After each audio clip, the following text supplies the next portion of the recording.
विद्यार्थियों, आज पुनः स्वागत है आप सबका। बिना समय गंवाए हम अपने टॉपिक पे आते हैं। हम लोगों ने काव्य शास्त्र का अध्ययन करना आरंभ किया था।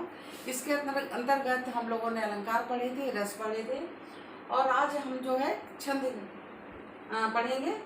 तो सर्वप्रथम छंद किसे कहते हैं? छंद किसे कहते हैं? ये इंट्रोडक्शन की तरह हम आपको इसका देंगे छंद का, उसके बाद में विस्तृत रूप से इसको एक्सप्लेन करेंगे। देखिए छंद किसे कहते हैं। वर्ड, कॉपी और पेन लेके बैठिए, नोट करते जाइए। वर्ड, मात्रा, यति, गति, तुक, गढ़, गढ़ कर दीजिए, गणना, गढ़ से वही गणना करी जाएगी। चरण, चरण या पाद, चरण को पाद भी कहते हैं।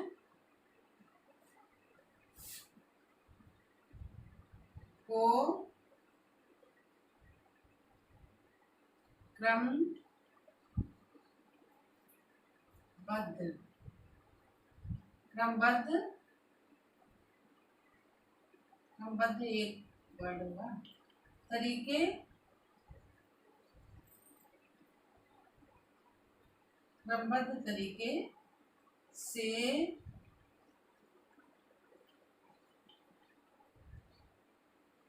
लिखने को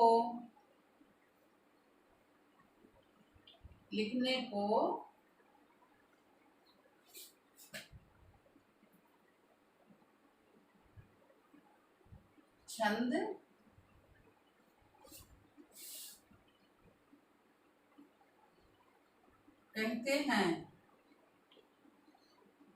कहते हैं।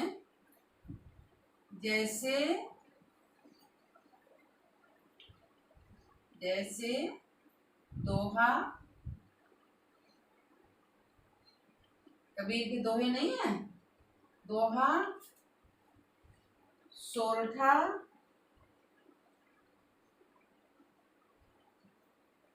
चौपाई, और भी हैं, ये तो हमने आपको उदाहरण दे दिया। चौपाई आदि, ये तो उदाहरण दे दिया, और भी हैं आदि।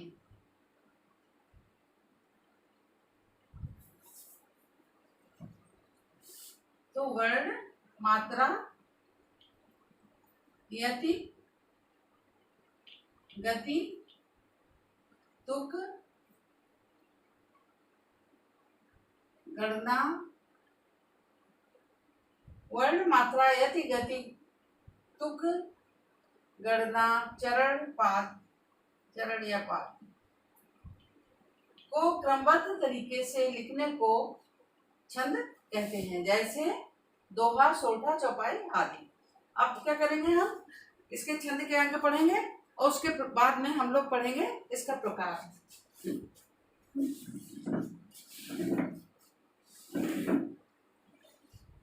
छंद के अंग देखिए। पहला चरण या पाद, वही जो अभी हमने ऊपर लिखा है वो अंग ही तो है। दूसरा वर्ड और मात्रा,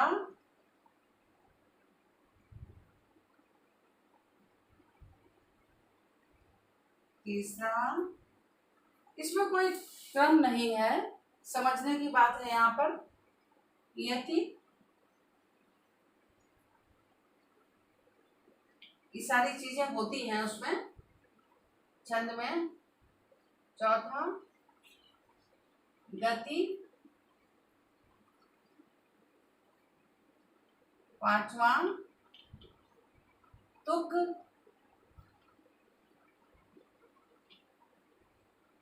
और छठे नंबर पे है गण।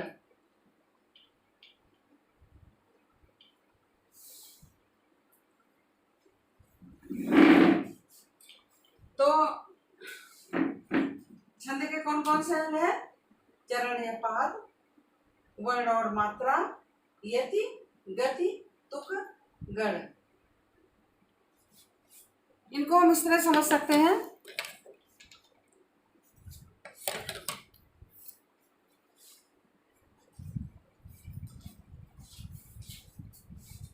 सर्वप्रथम देखिए, चरण या पाद में, चरण और पाद क्या है? छंद के प्रत्येक जो कविता होती है, छंद के प्रत्येक पंक्ति को चरण या पाद कहते हैं। छंद के प्रत्येक चरण को क्या कहते हैं? प्रत्येक पंक्ति को क्या कहते हैं? चरण या पाद। फिर आया वर्ण और मात्रा। मात्रा क्या है?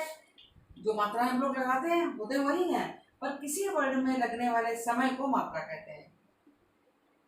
किसी वर्ण में लगने वाले समय को क्या कहते हैं? मात्रा कहते हैं। अब मात्रा क्या है? मुख से निकली हुई ध्वनि को, मात्रा किसे कहते हैं? मुख से निकली हुई ध्वनि को बताने के लिए निश्चित किए गए चिन्ह वर्ण कहलाते हैं। और मात्रा है किसी वर्ण में लगने वाले समय को मात्रा कहते हैं। मात्रा किसे कहते हैं? किसी वर्ण में लगने वाले समय को मात्रा कहते हैं। फिर आपका क्या है यहाँ पे? यति। यति किसे कहेंगे?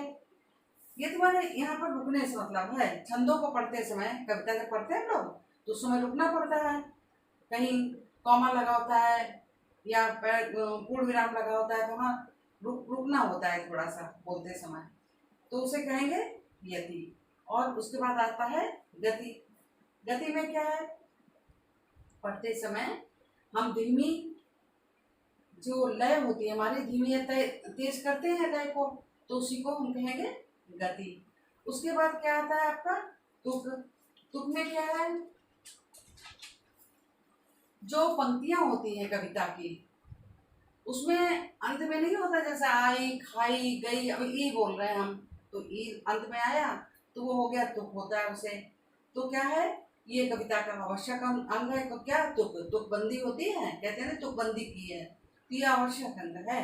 कविता में पंक्तियों के अंतिम वर्ण को के मिलान या कहते एक समान होने पर, जो अंतिम वर्ण होता है कविता का उसमें समान हो, आई, गई, खाई, है ना, तो वहां पर क्या होता है? इसको क्या कहते हैं? तुक कहते हैं। अब जैसे हमने पिछली बारी वीडियो में डाला था आपको कि स्वतंत्रता का दिन आया, चहुओर हर्षोल्लास है, आया, छाया, या आ रहा है एक साथ, तो ये क्या हो गया?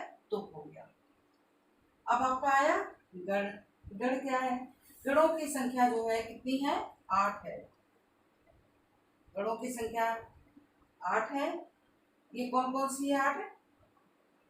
एक सूत्र बनाया है, किसी विद्वान ने ही बनाया होगा गणों को याद करने के लिए, यमाता, राजभान, सलगा, और उसी के आधार पर 8 गणों को जो है बनाया गया है।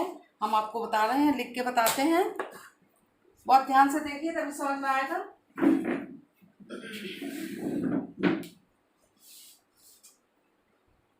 ये सूत्र हम लिखे दे रहे हैं, आप नोट करो।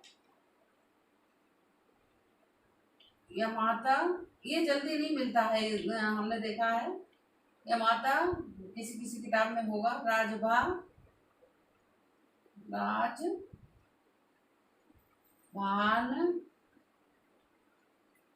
इसके आधार पर बहुत जल्दी याद हो जाएंगे ये गण आपको। देखो अभी हम बताते हैं आपको।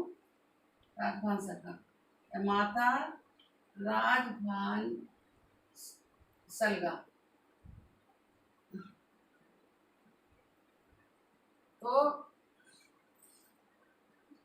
ये इस तरह से करेंगे।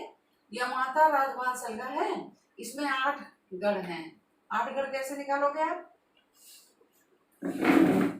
देखिए,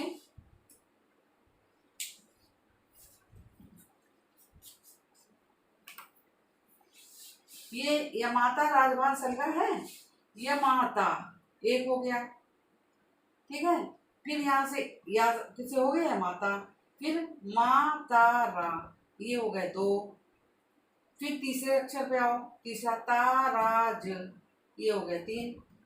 फिर चौथे अक्षर पर राज, राज भा, ये हो गए 4, है ना, चौथा अक्षर था, 4 हो गए।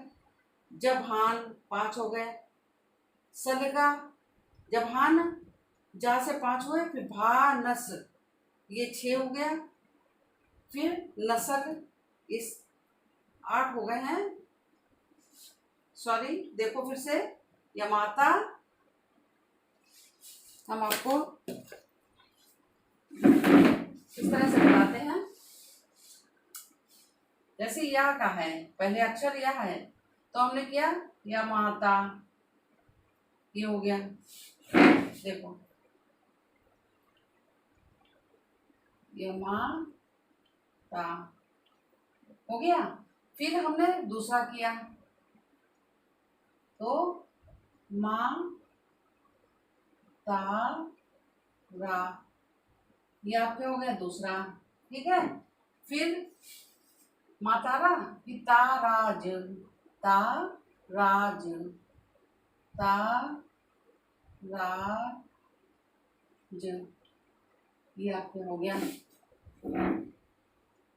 ये ताराज, या माता, मातारा, ताराज, 3 हो गए।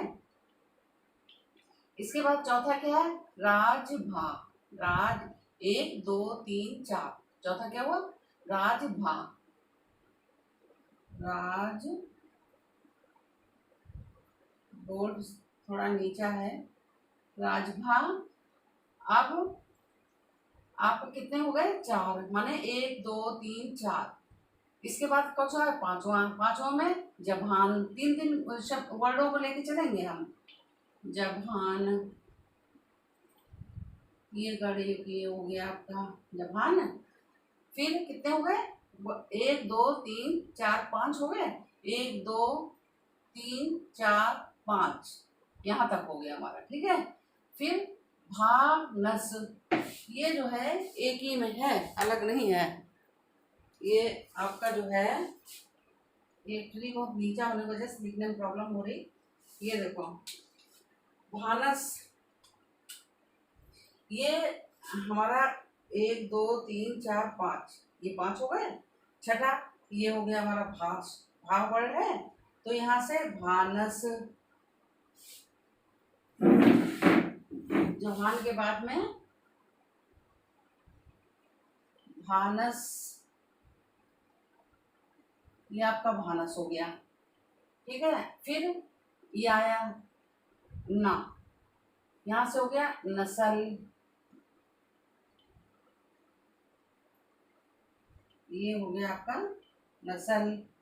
फिर सा आया, तो सलगा। तो इस तरह से आपके ये 8 जो हैं, 8 गण हो गए, यमाता,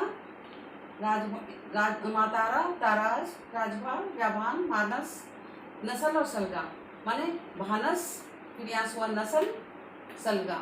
और एक जो 2 बचे हैं, ये एक लघु है और दीर्घ, लघु के जो चिन्ह ये होता है और दीर्घ का ये। तो चलिए बच्चों, अब हम, तो ये आपका हो गया। तो इसके बाद में छंद के अंग आपने आज पढ़े, और छंद के अंग के पश्चात हम पढ़ेंगे छंद के प्रकार। इसको विस्तृत रूप से, इसका और भी हम उसमें नोट्स डाल देंगे, तब आप पढ़िएगा। चलिए धन्यवाद, अगले वीडियो मिलते हैं।